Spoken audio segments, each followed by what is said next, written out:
So another subject that I like to handle that you don't see very often on Instagram because it's not popular is the issue of complications.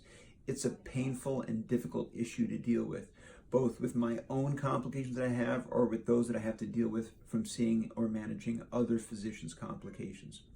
Now, as a physician, what we do to try to minimize those complications is to get a good history. And in part of that is we may make recommendations about achieving a certain body mass index, or stopping tobacco use, or stopping certain medications, or undertaking a certain exercise regimen in order to optimize your results.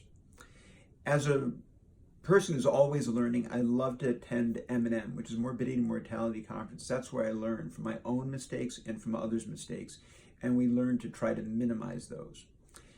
Now, part of the issues that I see that cause the complications can be biology. We can't always predict the way the wound will heal, just like a weatherman. You can be a great weatherman, but you can't 100% predict. So we can do the same technique in 100 people and get 100 different results.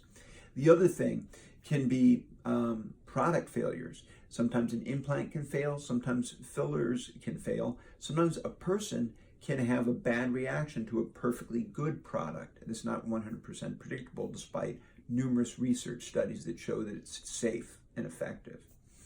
The other thing can be infection. We can't always prevent infection, and even though we use antibiotics and follow good sterile protocol, those are not 100% preventable.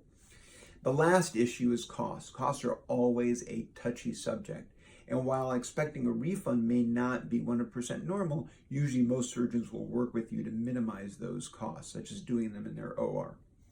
So I hope that helps to explain part of the issues that deal with complications and why you generally won't hear those on the internet or on Instagram.